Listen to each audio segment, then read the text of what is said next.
Number 10, it's just a cold sore. The Victorian era is cool. The art, the fashion, and technology of the time, I think, are always fun to take a look at, especially since steampunk has its roots in the Victorian era, and who doesn't like steampunk? Come on, there's just a lot of cool steampunk stuff, and honestly, we haven't seen a lot of that in a long time. We need more. We need more. Something not so cool from that era, however, was what you could catch from another person should you decide to take up a bed with another person.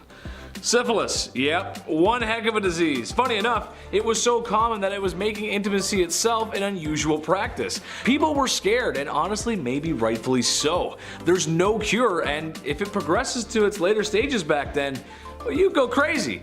And then you'd end up being that guy that's always screaming in the streets. Every city has one. You know what I'm talking about. Number 9, the French letter. The issues of intimacy and its repercussions were becoming quite clear in the Victorian era.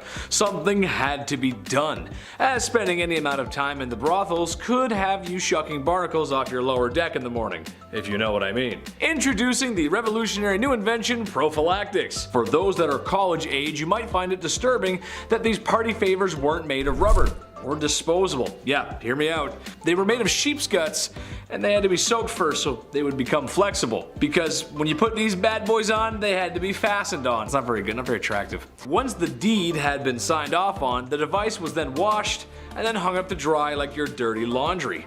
Once it was dry, it was placed in a small box for the next time. Because seeing your wife's ankles might make you feel a certain kind of way, and now you just have it ready to go. And number 8, the products of our sins. Having fun when the lights can be turned off is great. Who doesn't enjoy a little toe curling? Yeah? Except sometimes there's this crazy thing that can happen, where after 9 months, another human spawns in. Insane, right? I know. Well, back in the Victorian era, this phenomenon was happening, but only for married couples. As you have to be married, of course, or else a child would be born out of wedlock, which to people at the time was just the worst. Oh, I never. These stigmas were not favorable for women, as some preferred to avoid that kind of press by abandoning or straight up just unaliving their children. Horrible, just horrible times. Just another one of those good old wholesome times in history where we were treating women with the utmost respect and decency. Very nice. We were actually not very nice. Number 7, diet. Bedroom misconduct was becoming a huge issue. Refer to number 9 and 10. While women did get most of the blame because, well, you know, history, men did get some of the blame. The issue of intimacy for men could be described as barbaric primal sense. So how do we curb this? How do we stop men from acting on these caveman urges, ooga booga? Well, simple really. Men just have to stop eating certain foods, as it was thought at the time that food had a link to the misconduct, or rather, the overabundance of bedroom-related issues, including mustard, pepper, rich gravy, beer, wine, cider, and tobacco. And if you weren't paying attention, that's basically the diet of every man in Victorian times. Not sure how a jar of finely prepped mustard would get you flustered, but okay, sure. The beer makes sense though, you know, have a few beers, and even the mop leaning over in the corner looks pretty lonely, and boy, that mop has lovely hair. Number 6, job market. Ladies of the evening, women of the night. Women who make beds go bump in the night. They were everywhere in Victorian London, a lot. It's partially related to some of the points I previously mentioned. Now, I'm not here to say it's necessarily a bad thing. Personally, I don't think it is. As they say, it's the oldest profession in the book, with an estimated 80,000 women working in the night by the late 1890s. You'd have to be crazy to miss that. I mean, they were literally everywhere. With numbers like that, there's something for everyone and in varying price ranges, as they can be found in brothels or townhomes set up by the wealthy men for their mistresses, pretty much anywhere trouble likes to spawn. Even some artists took advantage of this by living with the gorgeous girls of the evening, as going behind closed doors with one was debatable, but becoming friends? Now that's a social transgression.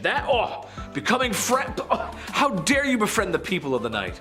Number 5, Jolly Lad. When people think about certain magazines that depict lewd imagery, you probably only think of Playboy. The bunny imagery was good marketing, honestly, just smart. But what if I told you the Hefmeister wasn't the first to publish such a magazine, or imagery? Back in the Victorian era, there was some saucy imagery being produced. The government had outlawed such indecency, but this only made the lewd picture industry move underground, where naturally it flourished, especially in major cities. And if you knew where to go and how to ask for one, you could purchase something from the hidden menu. Kind of like when you go to McDonald's. Yeah, there's a hidden menu there too. Google it and see for yourself. I'd repeat what my favorite one is, but I would be in trouble from the YouTube gods. And I've been treading on thin ice this whole video, so Number 4, the first counterculture. The 1960s were a very important time for many different people. Black Americans were fighting for the rights, music went from holding hands to strawberry fields, if you know what I'm saying, and everything that your parents told you just kind of felt wrong. If you grew up then, you know what I mean. I know people like to make fun of hippies, but there was some good ideas there. Well, in 1890s England, they were sort of having the same thing happen.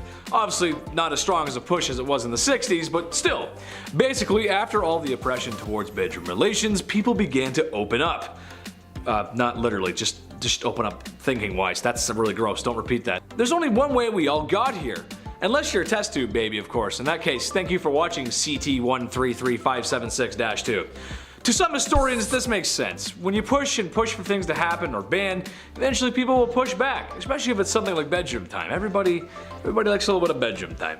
Valentine's Day wasn't too long ago. Remember that? It was good. It was fun. It was good fun. Number 3, Jack the Ripper. While the man's numbers don't compare to any of the other horrible people in history, he's unusual because of his brutality and the fact that he was never caught. Jack the Ripper was maybe the first modern serial unaliver. He haunted the streets of Victorian London and is responsible for claiming multiple women's lives, women of the evening to be exact, and they began to know the name Jack the Ripper. Now, we'll probably just have to show you pictures of Victorian London or maybe some B-roll of a shadowy figure because there ain't no way we can show the crime scenes. There's probably a dozen different theories on who done it. Some say it was multiple men using his name as an alias, some say it was Prince Albert, there's even some who suggest that he was a she, and which explains why women were so easy to go off with Jack. That actually kind of makes sense to me at least, and why no one really would be looking for a woman back then. Kind of makes sense. Anyway, be careful out there ladies, just be careful. Number 2, Queen Victoria. It seems Blighty herself may have been a tad more promiscuous than you'd think a royal to be. Well, not with other men, but her husband, who in her diary claims to be the love of her life, which honestly is kind of sweet and romantic. That's nice. One thing that I find interesting, however, is that while lewd images were outlawed, the Queen may have commissioned a painting of herself that was quite risque for the time, to gift to her husband, of course. Hypocrisy much? I say lewd, but it was probably just in her loose-fitting clothes, with maybe like an ankle showing or something. Still, unusual behavior for the Queen. I'll remember that for next time, Blight. I'll remember that. Number 1, Prince Albert. If you've ever stepped foot into a tattoo parlor, then you might know where I'm going with this. Prince Albert, the husband of Queen Victoria, had some controversy circulating his name. One, because he shares a name with another Prince Albert who was speculated to be Jack the Ripper, but also because of a very unique piercing. Go ahead and take a guess where that piercing is. Yeah, I didn't think so. As a man, if your anatomy could be described by an internet comedian using moderately funny euphemisms, then the piercing would go through your German army helmet. That makes sense, right? The horror. The absolute horror. It's rumored that he had one of these piercings. Did he? I'm not sure. But if it means anything to you, Nicholas II had a tattoo, so it's not completely out of the realm of possibility. Number 10. No calling, no gifts. This is a time in history when men were told to be gentlemen and women told to be ladies. Naturally, that came with some weird social practices. For instance, women were discouraged from accepting gifts from men. Personally, I like to give my girlfriend flowers and chocolate. I'm a classic guy, what can I say? Can't go wrong with that. However, even if a handsome silver-tongued devil such as myself were to give some flowers and the finest dark chocolate a 7-Eleven has to offer, and a most promising woman were to accept said gifts, she may not be able to call me back. Literally because well, the phone isn't exactly a thing yet, and also because that's something else women were just discouraged from doing. Call on a man? No way, Jose. Even if he is super nice and waiting for a genuine response. One etiquette guidebook from 1882 called any woman who calls on a man ill-bred and positively improper to do so. I like when people give me flowers and chocolate. Maybe call me sometimes, I'm a little lonely. Number 9. Act like a lady. How dare ladies do anything unladylike? Ugh, said every man ever in the Victorian era. This is a time in history when ladies gotta be ladylike. That means makeup, corsets, and don't you dare do anything masculine. Oh, that's me angry. This is still a time when food isn't the greatest either, so imagine if you got an upset tummy at the dinner table. Happens to me a lot. You've got a handsome prince that your parents have arranged for you to marry. When you go to greet him, you do it with a simple gesture as kneeling to curtsy could turn your linens a certain shade of embarrassment that 1800 stain cleaning technology could never wash away. You'd poop yourself. Where's Billy Mays when you need him, right? How dare women do such things as go number 2, or even worse, break wind? Oh, the nerve! That's just the way it went, folks. I don't make the rules. Number 8. Charged with love. Naturally, this was the past, and not being open to homosexuality was just the way it was. Especially when tucking yourself into bed at night alone wasn't allowed either. Homosexuality just wasn't gonna happen. They just weren't gonna be approved of it. It's just how it goes. It sucks. However, it's almost as if there's been love on this earth since day one, and to stop that kind of love, it's just silly, man. Wherever I go, everyone is welcome on this channel, or my Twitch. Chetty loves everyone, because in reality, this is a time period where you could wind up in jail for that kind of love. And as Austin Powers would say, that's just not very groovy, baby, yeah. Strangely enough, homosexual relationships between women might have been completely overlooked, as they were sometimes mistaken for women being friends. Yeah, I know. Some women even lived together, but given that they probably needed each other for financial support, people just kind of thought that's how it went, and they ignored it. It's like they live together, and you start putting the pieces together, and it's like, you know, I don't know, something weird going on there. But love everybody, come on, be nice. Number 7, a good thing. If I'm talking about medieval times, there's a good chance I'm gonna bring up the super not cool, not fun, do not condone or support the behavior of marrying a woman at the age of 12. Yucky. In part 1, I mentioned that there was a ton of corners and streets being worked by the only other job besides street cleaners at 3 a.m. by women. However, after venereal disease was becoming a serious issue, it was getting pretty bad. It was becoming clear that a lot of people who were getting sick were young women, like 11 to 16 age group. Ooh. Which I shouldn't have to tell you is bad. That's pretty bad, dude. When I was 16, I was rocking Black Ops 2, hanging out with my buddies, and partying hard in the summer. I got a lot of good stories, maybe I'll share them one day. Catching all that nasty stuff is no way to spend your youth, so thank God the government changed the age of consent to 16 years old, which I know is not a solution for everything that was going on, but it was a small step forward in the right direction. That's what we like, good history, moving forward. We like that, Chetty likes. Number 6, the seamstress. Being that the Industrial Revolution had started and business was booming, people needed to travel for business, or more specifically, men needed to travel for business, which means they gotta be away from their wives, and that means they are away from the very thing we're talking about today, bedroom stuff. How did men solve this issue? Well, there was no shortage of ladies roaming street corners to aid in that matter. However, there's an option with a little less syphilis. There were aids or early blow-up dolls called travel ladies. Strangely enough, it was stored in a gentleman's hat. What? That's so wrong. Once it was ready to be used, it was inflated and reassembled. This is a quote from an ad from one of the products. It is inflated to the essential part of the woman wanted by a man. That just doesn't sound very good. This is why we have boards of people to check stuff from products before it gets shipped out to the public. I feel like that just wouldn't fly very well today. Number 5. Big polluter. This just doesn't make any sense. It never did to me, and it still doesn't. But in case you didn't know, self-pleasure was a big no-no, commonly called self-pollution, which honestly is very funny to me. That's just hilarious. Don't self-pollute yourself, Chris. That's bad. Don't do that. That's naughty.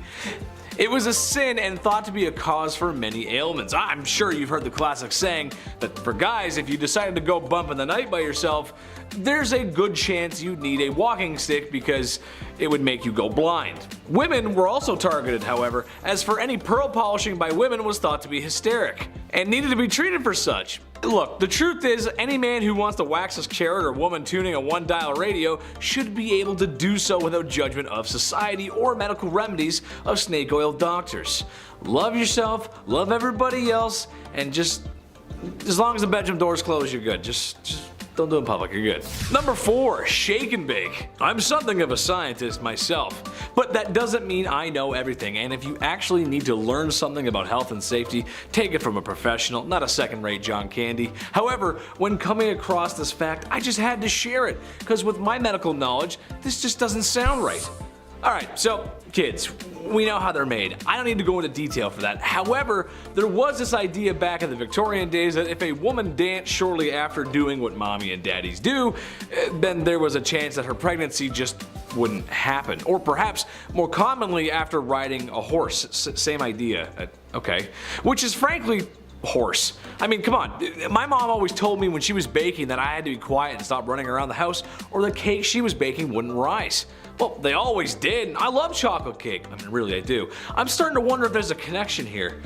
I was a rowdy kid. Number 3, the Kensington system. Poor Queen Victoria. I know this is kind of a stretch, but it relates back to the whole mistreating women thing. But basically, it was something implemented in order to control the young royal, make her dependent on her mother, whom she was not allowed to be without. Basically, modern day strict parents. Now, all the kids watching right now, or all the kids who've grown up, how well did that parenting work? Let us know in the comments. I'm willing to bet it created a little bit of a divide between parent and child. Am I right? That's exactly what happened with Queen Victoria. Shouldn't be surprised, really. Being a parent is tough. I get that. But squeeze too hard and the sand falls through the cracks of your hand. Victoria wasn't even allowed an hour to herself. And I don't care who you are, no matter how charismatic or bubbly. Everybody needs some alone time. Number 2, a healthy breakfast. Okay, not Victorian London, but this is just too funny not to mention, and it's around the same time period, very close.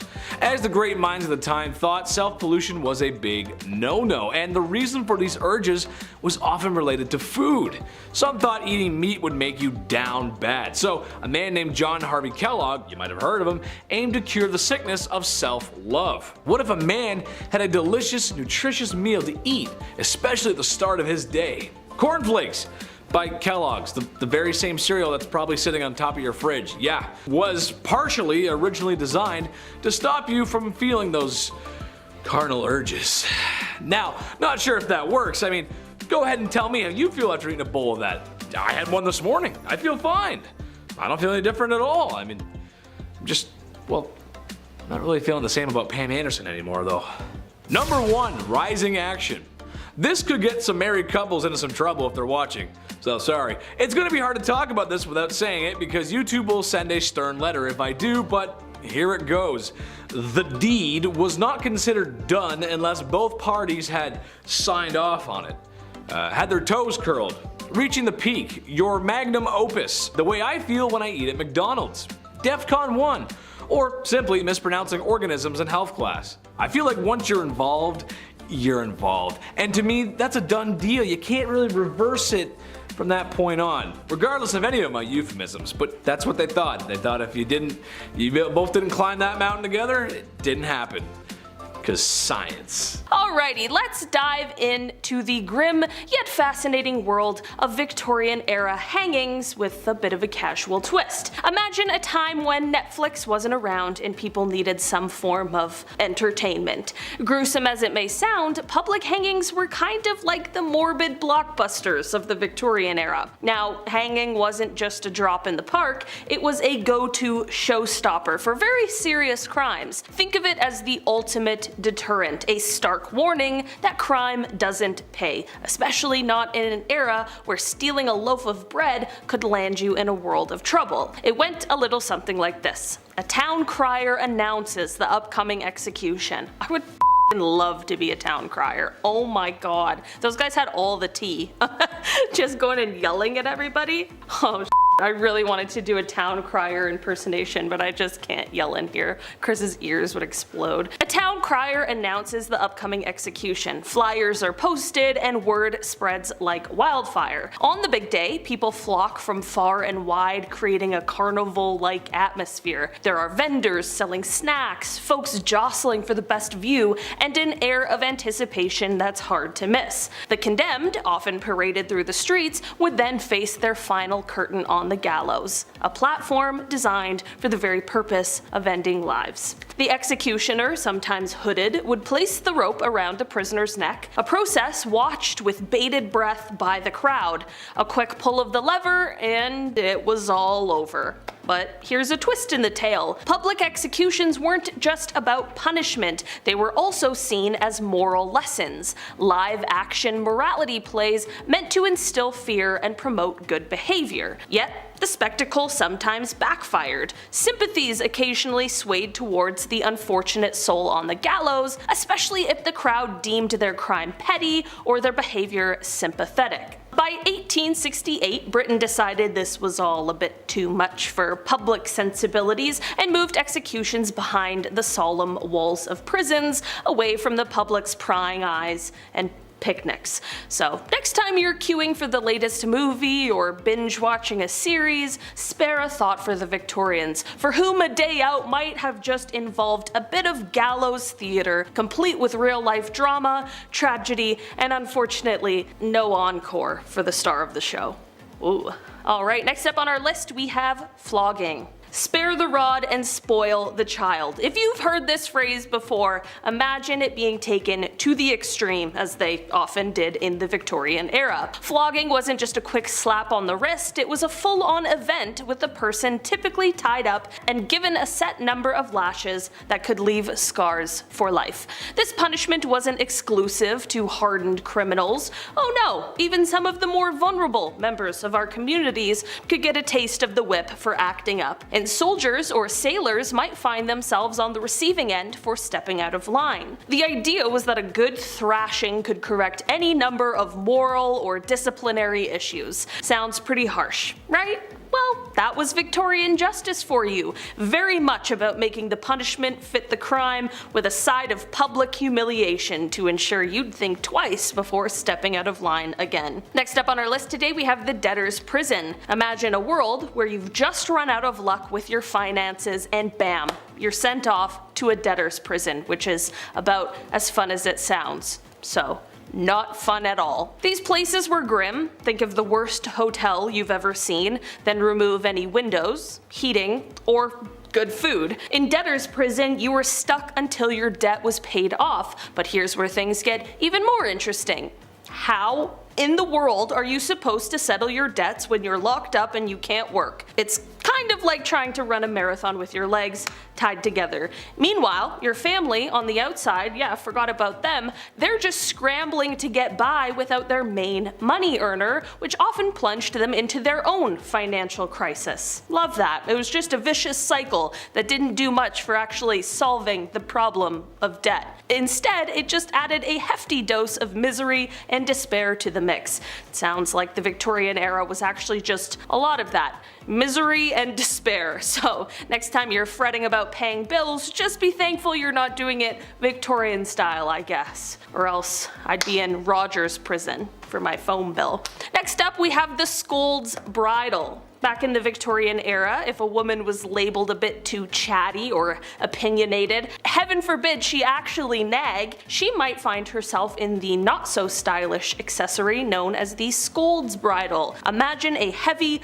clunky metal mask clamping over your head, complete with a gag right in your mouth to put the kibosh on any further chit-chat. Okay, not exactly the pinnacle of fashion or comfort, right? This contraption wasn't just about silencing, it was the 19th century version of public shaming with a generous dash of misogyny. Women were paraded around, their speech literally bridled as a warning to others that speaking out of turn wasn't just frowned upon, it was punishable. Thankfully, we've relegated such barbaric practices to the history books, but the Scorns Bridal remains a stark reminder of how far we've come in understanding and respecting individual rights and voices. Moving on down our list, we are talking about transportation next. Imagine you're living in 19th century Britain and things are frankly pretty bleak if you're not wearing a top hat and tails. Now imagine you've been caught stealing a loaf of bread or, heaven forbid, a handkerchief. The punishment? Well, you're not just going to the local jail, you're being shipped off to the other side of the world. Transportation meant being packed off to Australia or Tasmania,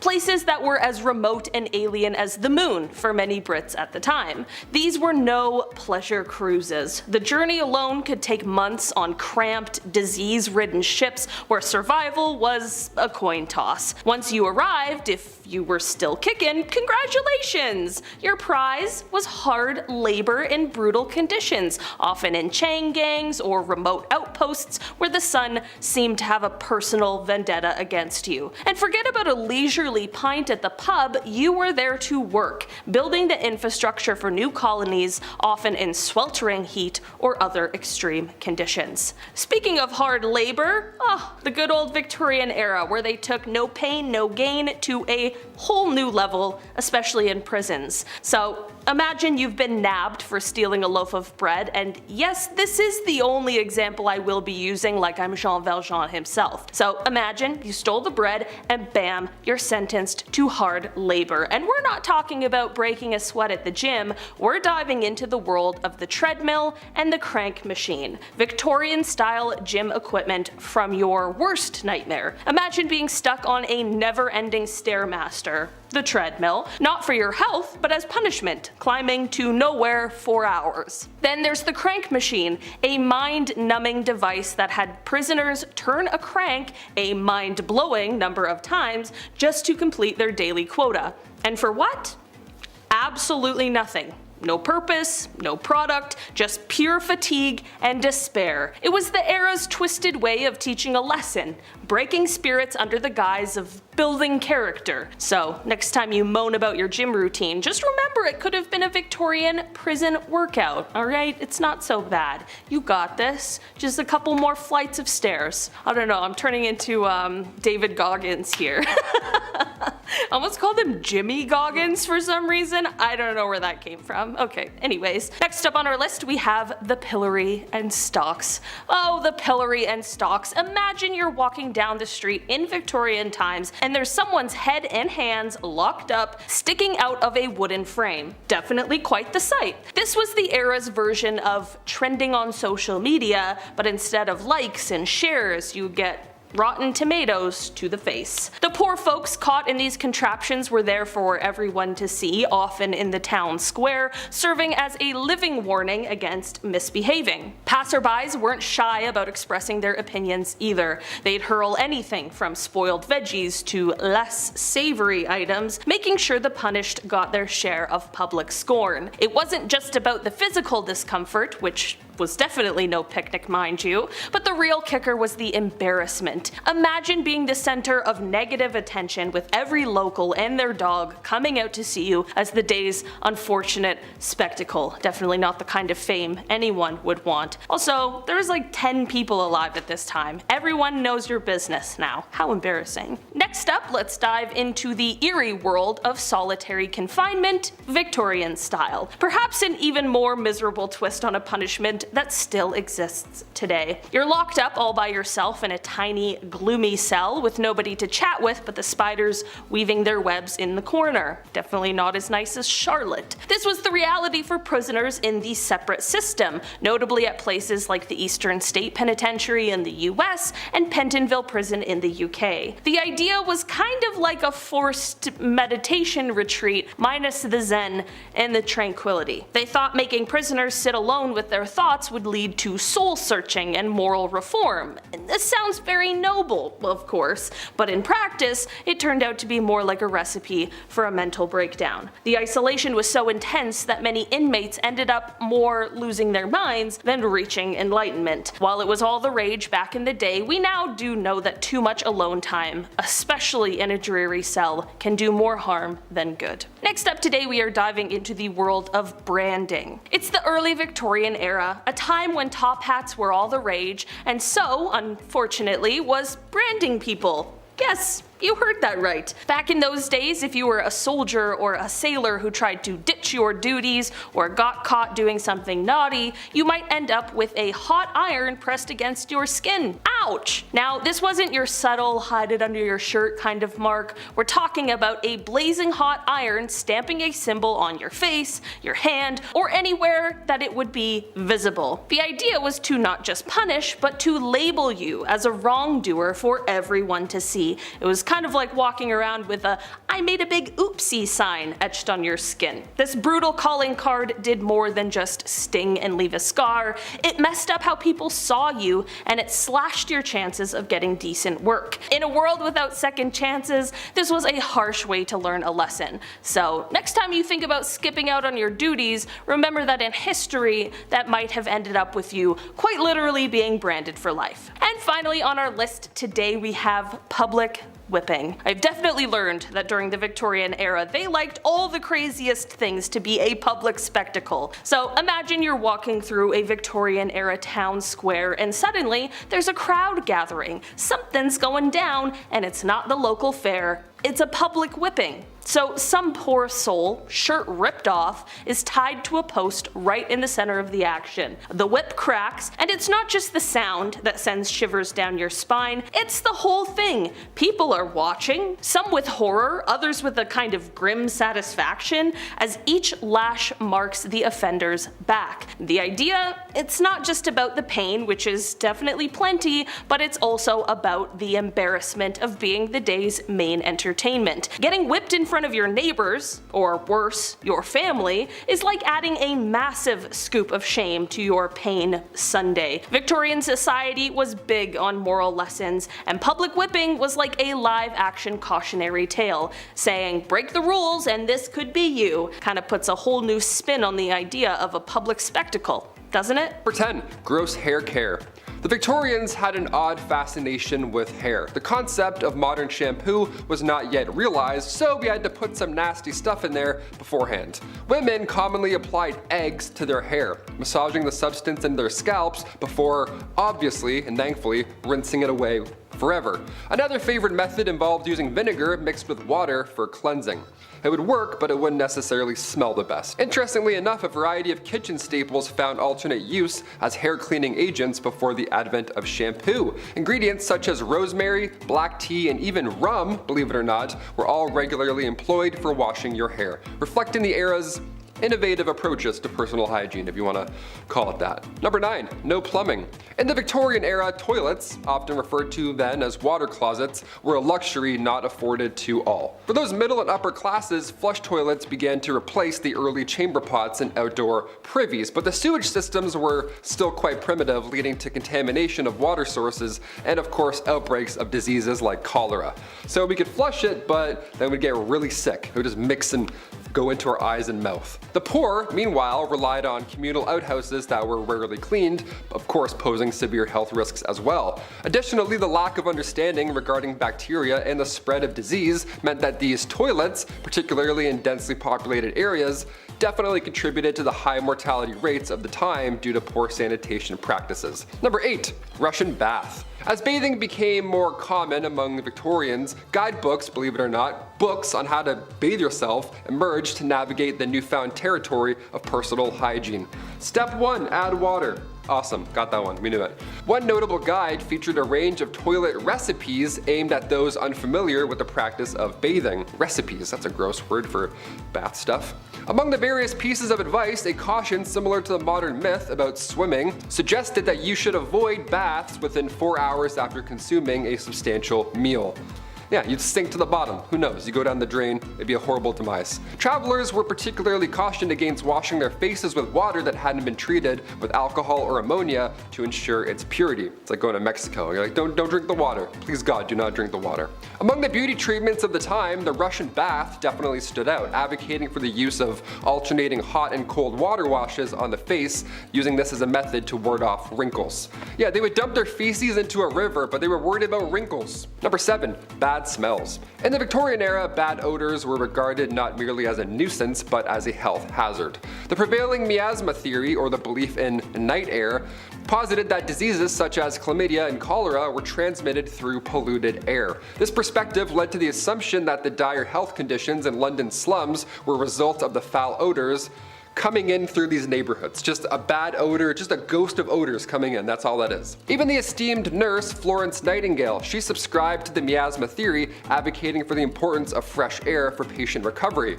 Yes, ironically, it was the inadequate sanitation in industrial zones that both facilitated the spread of disease and contributed to the unpleasant smells. It was just a circle of yuck.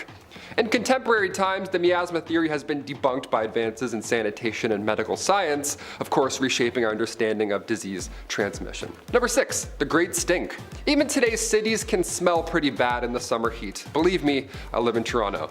It can get pretty horrible. But in 1858, London's stench was so unbearable it halted city life. Yeah, we just went home from work, it smelled that bad. The River Thames, now a scenic spot. I've visited there quite a few times, it's pretty amazing. This was essentially London's sewage dump at the time. Just throw it on in, plenty of room. What's the worst that could happen? The river's horrendous smell led Londoners to complain, and even doctors blamed it for widespread disease. You come in, they're like, oh, it's the river over there. Avoid that river. Go home this way. That's a dirty river. This period was dubbed the Great Stink. Appropriately so. Action was only taken when the Thames odors reached Parliament, prompting the rapid passage of a bill within 18 days to create a modern sewage system for London. Yeah, it took them 18 days to figure out. The rest of us is like, go struggle for a year or two. We'll figure it out eventually. Number 5, clothing. During the Victorian period, the design of women's clothing was accused of contributing to the transmission of tuberculosis. It was believed that long skirts sweeping through the streets could collect the disease and then later introduce it into homes. You're mixing up a cloud of danger between your legs, then you go home and you let it all out. Additionally, the restrictive corsets worn by women were known to make TB worse, believe it or not, due to their lung constricting nature. Yeah, you got a cough, got something going on in your chest, tie it up real tight. That'll help, you'll look great. It's the Victorian era. As a preventative measure, shorter skirts and more relaxed corsets were adopted in hopes of curtailing the disease's spread. And it also helped when women could breathe while wearing clothing. That's just great, we love that on all fronts. Number 4, night workers. Despite societal disapproval, many women in London's poor districts turned to escort work as means of income. You know, the night workers, that's what I'm talking about. The lack of medicine led to the frequent transmission of STDs from these workers to their clients, and subsequently to the clients' spouses. It's a fun little triangle there, a lot of explaining to do when we get home.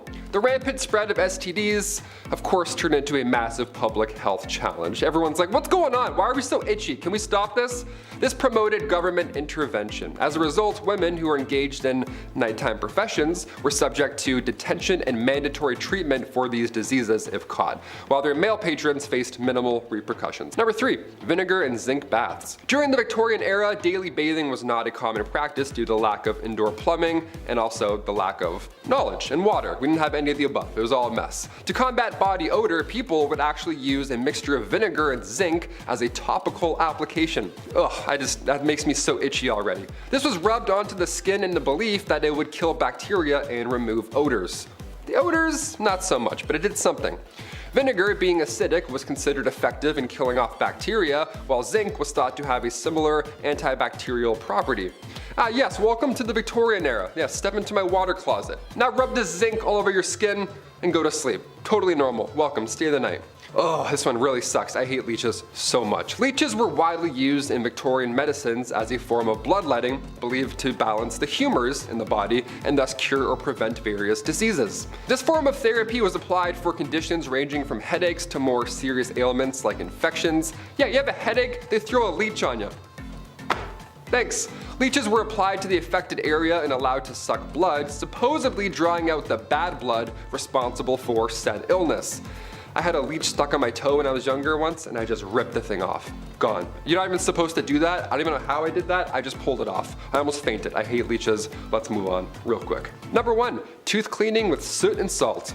In the Victorian era, dental hygiene was rudimentary compared to today's standards. It didn't exist at all. One common practice for cleaning your teeth was using a mixture of soot and salt. Soot and salt, there we go, we're brushing up. No tooth tunes, just soot. Toothbrushes, similar to those that we use today, did exist, but they were not widely accessible due to their cost. Yeah, they weren't giving these out for free back then, no siree.